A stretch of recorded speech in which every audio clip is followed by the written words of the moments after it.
Mag-BioFlu. Dahil pag may 2 symptoms, pwedeng flu yan. BioFlu. Kaya anumang sintomas ng flu. Alagang Unilab yan. Phenylephrine HCl chlorphenamine maleate paracetamol is the generic name of BioFlu. If symptoms persist, consult your doctor. Champion presents Real Talk sa labahan. Nay, inaasar ako sa school. Kay tatay pa daw uniform ko kasi naninilaw.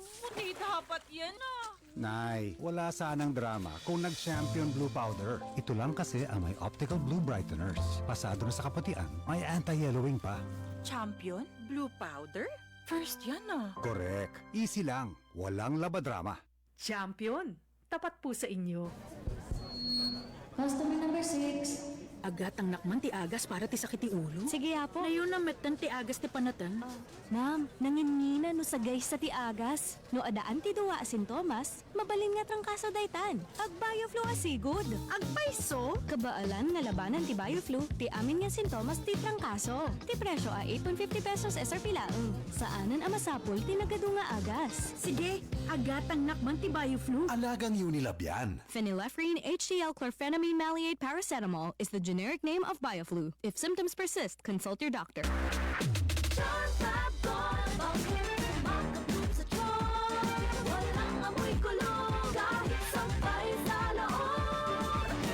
Charm Fabric Conditioner with Bloom Fresh Technology. May antibacterial na at ka-bloom sa bango ang damit.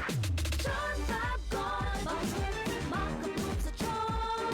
Walang amoy kulong, kahit sampay sa loob. Makabloom sa charm. Charm Fabric Conditioner. Manufactured by ACS Manufacturing Corporation. ISO certified. World-class quality. ACS. Oh, awan man iti energy mon. Kasunod dagiti kayat mo aramidin ti life. Next time latan manen. Aramidin mon! Ag Enervon Z+. Tapno matulungam nga ag level up ti health mo, babaen ti extra energy. Kadwan ti usto nga diet, kin exercise. Rugyan ti panagbiag nga kayat mo. Because life begins with energy. Enervon Z+. Unilab yan. Multivitamins plus zinc is the generic name of Enervon Z+. If symptoms persist, consult your doctor. Oh, awan man iti energy mon. Kasunod dagiti kayat mo aramidin ti life. Next time latan manen. Aramidin mon! Ag Enervon Z+. Tapno matulungam nga ag level up ti health mo, babaen ti extra energy. Kadwan ti usto nga diet, kin exercise. Rugyan ti panagbiag nga kayat mo. Because life begins with energy. Enervon Z+. Unilab yan. Multivitamins plus zinc is the generic name of Enervon Z+. If symptoms persist, consult your doctor. Aksyon! Radyo! Kung nasaan ang aksyon, naroon ang balita. Ito ang aksyon, aksyon, radyo, aksyon, radyo.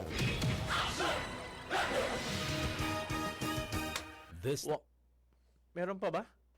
Okay, diya po ti atitong nga commercial before our program na with our partner in this program, Attorney El Reneo Kid Riz Castro. Padaanan niya po, very interesting issue intayo itasar for discussion para iti nato yung malim, para iti programa Sika Ken Tilinteg, alas 2:34.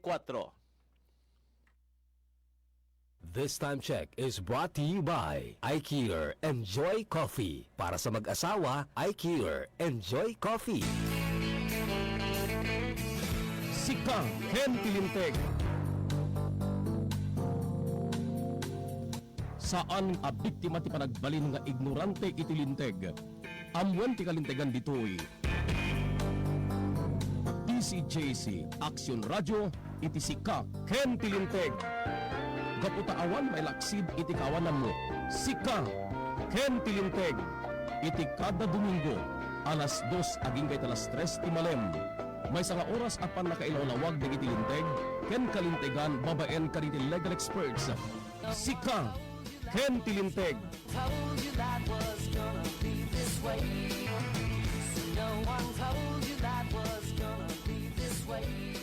Okay, sante abay-bay ganin na po ti panagrubwat iti programa ti itinete malem na ang ore na po iti signal ni Attorney Kid para iti formal presentation dating programa to itamalen.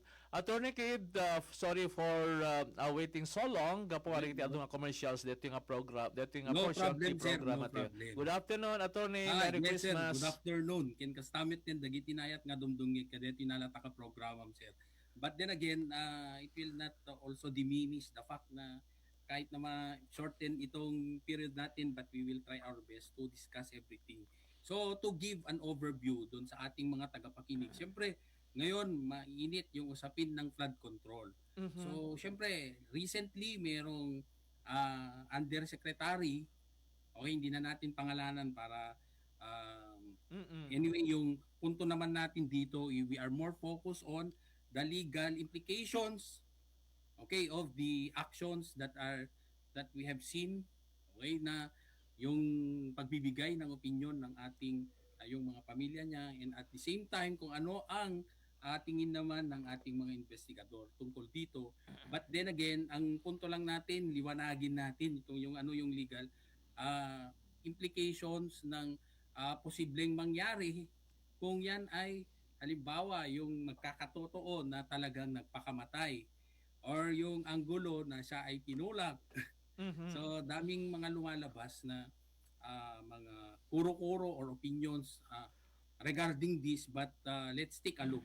Ano ba kasi ang implication kung eto ang nangyari at na siya ay talagang nagpakamatay, or kung siya naman ay pinatay or hindi siya namatay. Kasi eto let's give an overview. Bakit kasi merong tawag nito, merong perception ng ating mga netizens tungkol sa posible na hindi raw siya namatay. So, di ba merong ganyan, sir, na anggulo. So, ngayon, ano ba kasi ang reference ng mga tao? Bakit sila napapaisip na merong anggulo na hindi siya namatay? Kasi nga, looking back, okay, di ba naalala natin yung textbook scam? I was about to say that, Attorney. Philippine businesswoman, diba? Yung in the name of Mary Ann Maslog. So, she was alleged to be involved in a textbook scam way back in 1998. So, hindi pa buhay ang mga estudyante ko dyan kasi 1998. Mga 2000 yan. But then again, diba, she was engaged into this textbook scam. So, moving forward, ang 2019, di ba, humarap nga siya sa mga graft charges pertaining to this anomaly, yung textbook scam. So, her lawyer informed the Sandigan Bayan, which is our anti-graft court, na namatay na siya. And she even provided a death certificate against this certain Mary Ann Maslog. So, what the court did, of course, kung namatay na yung isang individual na kumakaharap sa criminal case, di ba? Pag criminal case kasi dalawa yan, na liability, criminal liability and civil liability. So yung criminal liability, kulong ka. So sino pang ikukulong mo kung namatay na siya? So parang sa tingin ng court naman, we have to archive this. O hindi na itutuloy ito. Kasi nga una, namatay naman na yung concern. Although pwede namang while kung yung kaso na yan ay na-file na sa court, napag-present na, inaantay lang yung decision, pwede pa rin namang panagutin yung tao na yon, pero wala ka nang may kukulong. So, ang pwede lang panagutin sa kanya would be yung kanyang estate or yung naiwan niya na ari-arian na pwedeng managot doon sa kanyang mga civil obligations. Particularly, yan, yung mga nanakaw niya, for example. So, yun yung tanong mo kanina na pwede ba na panagutin ang mga ari-arian ng mga involved sa ganitong kaso? So po pwede. So that will what will happen kasi magkakaroon ng attachment. Yung lawyer pwede niyang i-attach yung mga properties ng mga tao na to para gagamitin yon para yun yung mananagot doon sa kanyang civil obligation. Okay, moving forward. So that happened, di ba? May yung tong si Mary Ann Maslog declared dead. And then later on, come September 2024, natagpuan na si Miss Maslog is alive, and she was even arrested in Quezon City. for another investment scam. So nagkaroon ngayon ng nabuhay yung taong patay. So of course yung kanyang reappearance nag-cause ulit ng clamor through our netizens na pwede palang ganun na nag-declare siya na she was already dead. Okay, so moving forward, ngayong kaso na to, di ba? Meron namang alleged issue on flood control. So, syempre yung official na to na alleged to be nagpakamatay, di ba? Nagpahulog siya. So, it raises doubts from the netizens kasi nga because of this what happened. Doon meron na kasing reference sa preview. So we are not saying na hindi totoo. Okay, so then again, when it comes to our laws, pwedeng tingnan din yung anggulo na yon kasi nga meron na silang reference in the past na that situation really happened. Okay, so moving on. Okay, so syempre kahit sabihin natin na merong ganon na kaisipan ng ating netizen, pwede namang isang anggulo lang yun. Pero we are not saying na pwede na yun na yung katotohanan. Diba? Kasi nga, unang-una, that doubt was raised, it's because of the actuations of the family. Kasi nga, di ba sir, tumanggi sila na makipag-participate sa gobyerno sa pag-conduct ng investigasyon tungkol sa kanyang pagkamatay. Kasi nga, di ba, merong anggulo na pwedeng siya ay nag-suicide. Meron man nagsasabi na siya ay tinula. So ngayon, paano ka maliliwanagan dyan kung wala namang gagawing investigasyon? So the investigation, of course, would start from the person himself. Okay, so ngayon, ang tanong, ang pwede nilang gawin would be to look into yung kung saan nangyari yung krimen, and then doon sa body ng tao na alleged to be na nagpakamatay or pinatay. So ngayon ang problema, ayaw nilang mag-participate, di ba sir? Yan yung yan ang problema ngayon kasi how will the people be convinced of the truth of the matter kung wala namang gagawing investigasyon tungkol doon.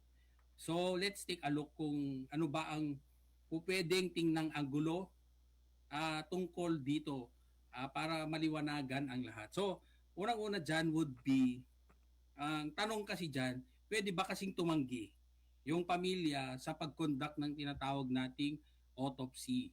So, ang dapat, dalawa kasi yan kung that death is because yung malinaw na sanhi ng pagkamatay ng isang individual ay true natural death. So, through the certification coming from the physician, sasabihin niyang, okay, natural death yan. So, pwede siyang tumanggi. Pwedeng tumanggi yung pamilya na hindi na mag-undergo ng tinatawag nating autopsy. So, kaya lang kasi, di ba kasi siyempre yung tao na yon merong compelling state interest kasi nga si is alleged to be merong malaking partisipasyon pagdating sa issue ng flood control. So, dahil nga malaking issue yan, so meron siyang partisipasyon, so meron siyang may bibigay na impormasyon na magbibigay kaliwanagan sa issue na to. So that constitute of course one aspect of that compelling state interest over the conduct of an autopsy to that body. Ngayon, tanong, di ba sabi ko kung natural death, walang problema, pwede sing tumanggi ang kanilang pamilya. Okay, so halimbawa, nagkasakit siya dun sa kanyang bahay, hindi na siya nagising, so natural death, pwedeng tumanggi. Pero dito kasi sa punto na to, there is what we call, merong tinatawag na violent death, diba? So merong questionable doon sa kanyang sa nangyari. parang may foul play kumbaga. 'Di ba? Doon sa nangyari kasi may allegations na pwede siyang someone have thrown her to the doon sa may bangin na 'yon, 'di ba? So and of course, mayroong compelling state interest over her kasi nga siya ay tao na makapagbibigay liwanag doon sa issue ng flood control. So sa punto na 'yan ay pwedeng tingnan na ang gulo na hindi po pwedeng tumanggi ang kanyang pamilya. Okay, so ngayon, ang katanungan ng karamihan, ano ba talaga ang basehan nito sa ilalim ng ating batas? So meron kasi tayong tinatawag na principle of precautionary investigation or preventive judicial power. So nakasaad sa ating Rule 113 na ang korte ay pwedeng mag-utos ng autopsiya or exhumation bilang evidence gathering procedure kahit wala pang kasong sinampa. So yun kasi na ongoing pa yung investigation tungkol dito. So of course wala kasi ang tanong diyan wala pa palang naka-file na case against her doon sa korte. Bakit kailangan pang imbestigahan ang tungkol dito? So sa in short, attorney, there are laws to compel the family who died mysteriously to undergo autopsy the body of the victim. Okay. So pwede sir, pwede. Kasi we cannot give tayo naman ay nagbabase lang din tayo kung ano yung napresenta na impormasyon sa napanood natin. But then again, this is not a conclusive.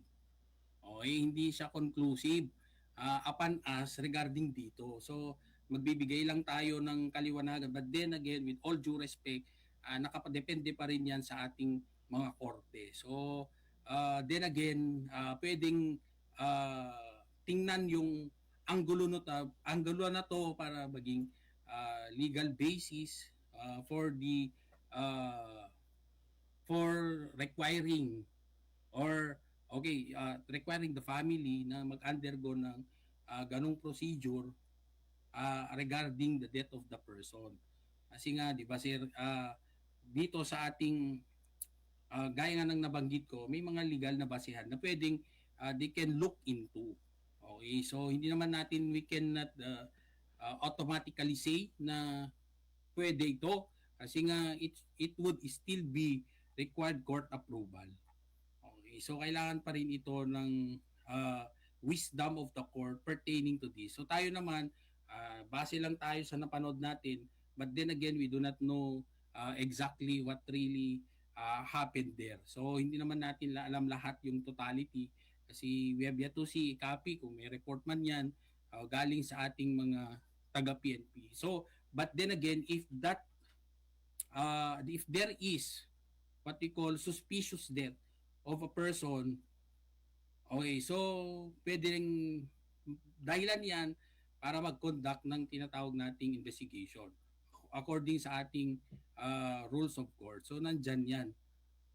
Okay, so kaya lang kasi, syempre, yung sabi nga natin titignan yan yung anggulo rin ng state interest, okay, for the achievement of public justice.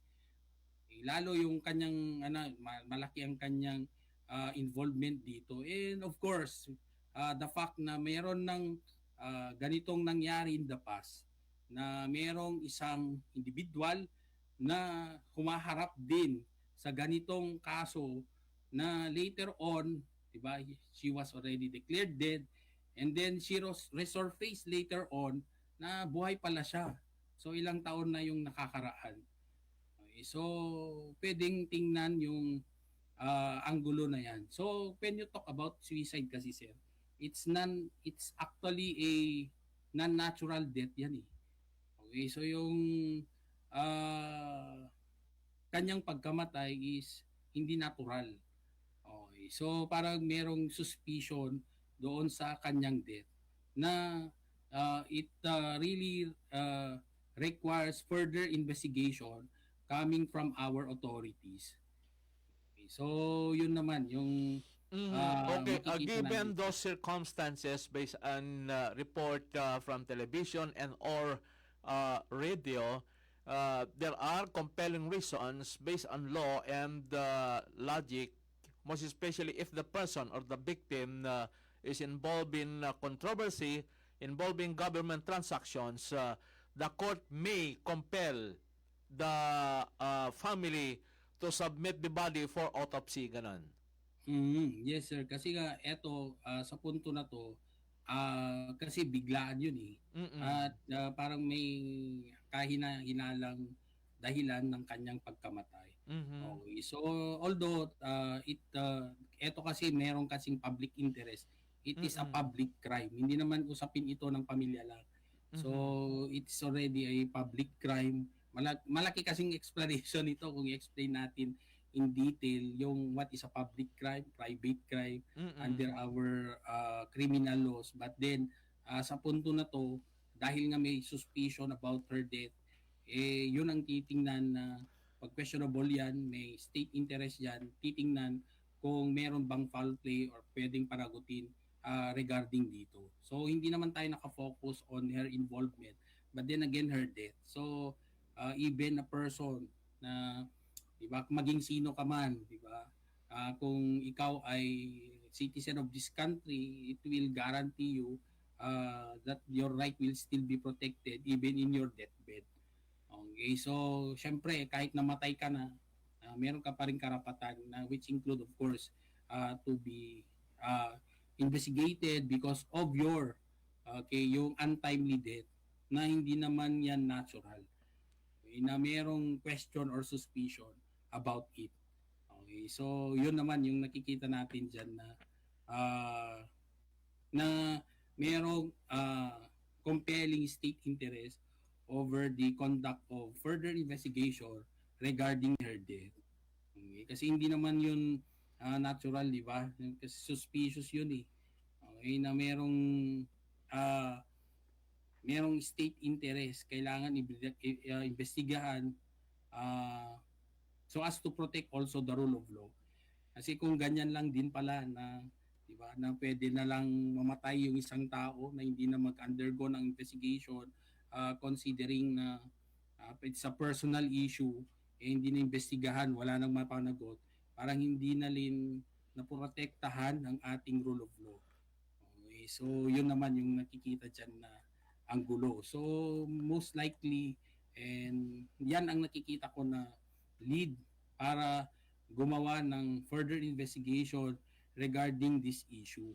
And other than that, because accordingly, she will play a very vital role sana in unearthing the controversy involving flood control projects, possibly pointing to those individuals involved in the corrupt practices in the utilization of the DPWS budget for 2025. But unfortunately, this happens a tragedy that happened in the province of Benguet. Now there are alleged properties of the victim na nga mabalindang deti kamapen.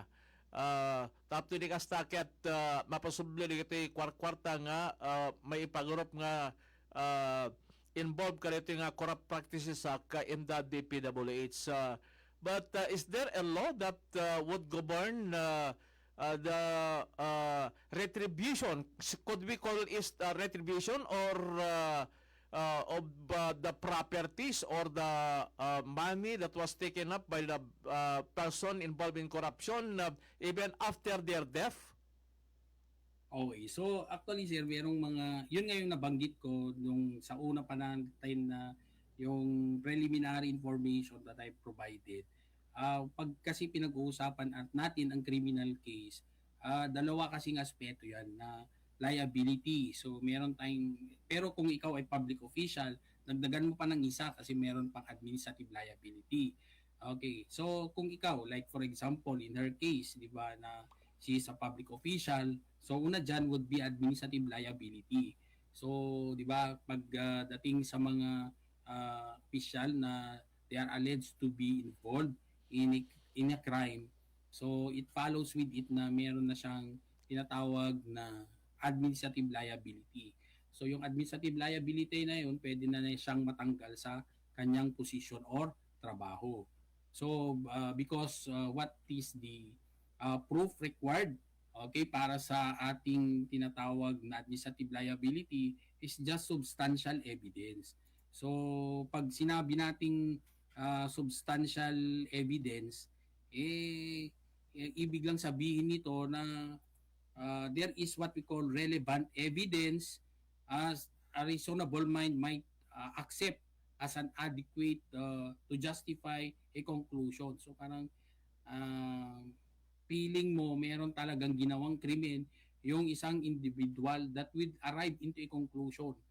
Okay, na that what crime was committed. So hindi naman kailangan kasi, alam nyo kasi sa evidence, sir, magkakaiba yan ng trato kung anong liability ang kinakaharap. So kung administrative liability dyan, ano lang yan it's a lower standard than beyond reasonable doubt, or yung na-required sa criminal case or a preponderance of evidence in civil case. Kasi mas mabigat, okay, yung evidence required pagdating sa criminal or civil liability. So yung sa ating sa ating administrative case, substantial evidence lang. So kung ikaw ay kinasuhan na ng criminal case sa korte or sa Sandigan Bayan, sa ating mga regular courts or to the Sandigan Bayan, pag kinasuhan ka na ng meron ng information filed there, so it means na pwede ka nang matanggal sa trabaho because there is now a reasonable mind might accept that there is a conclusion that there is a crime committed. Grabe, parang napaka broad yung ibig lang sabihin na parang meron nga ginawa kang krimen that will arrive to a conclusion by a reasonable person. Okay, na meron ka ginawa. So, sa punto pa lang na yon, may kaso ka na, pwede ka nang tanggalin. So, administrative yun. Ngayon, moving forward, pag yung criminal case kasi, siyempre kakaharapin mo pa would be civil liability and criminal liability. Ngayon, sa civil liability naman, siyempre, in every case like this na involving money, so, pwede bang habulin ang kanilang properties? The answer is yes. So, kaya nga nagkakaroon ng tinatawag nating preliminary attachment. Okay, so yun yung baka binabanggit nyo, sir. It's a provisional remedy to prevent, okay, the defendant or yung ating akusado na itago ang kanyang mga properties or gamitin na niya yung kanyang property na pagdating ng desisyon ng korte, wala nang mapapanagot dahil nga nagamit na niya or naitago na niya yung properties na yun. So, syempre pag sa filing ng isang kaso sa korte, so it already include yung tinatawag nating preliminary attachment, which is a provisional remedy. Para naman kahit paano meron ng desisyon ng korte, meron pa ring mapapanagot na property. Yun yung sinasabi nyo siguro, sir.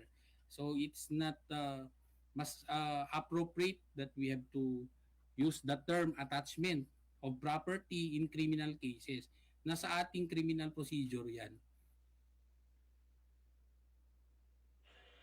Kasi nga, yun ang nangyayari in the past na syempre meron ng decision yung korte only to find out wala na palang mapapanagot kasi nga yung mga lalo na kung yung kaso ang kinakaharap ay there is involvement of money na dapat may babalik na property sa estado or sa tao na concerned, like in the case of Stafa, pagdating pala ng decision na ng korte, wala nang mananagot. So, nasa burden din ng ating prosecution ng at the start, mag-file na rin sila ng tinatawag nating attachment, okay, o preliminary attachment doon sa mga properties para pwede na, when you talk about attachment kasi, sir, so yung mga properties na yun, pwede rin i-garnish yan, ino-notify yung mga banks, hold muna yan, okay, what else, yung mga properties,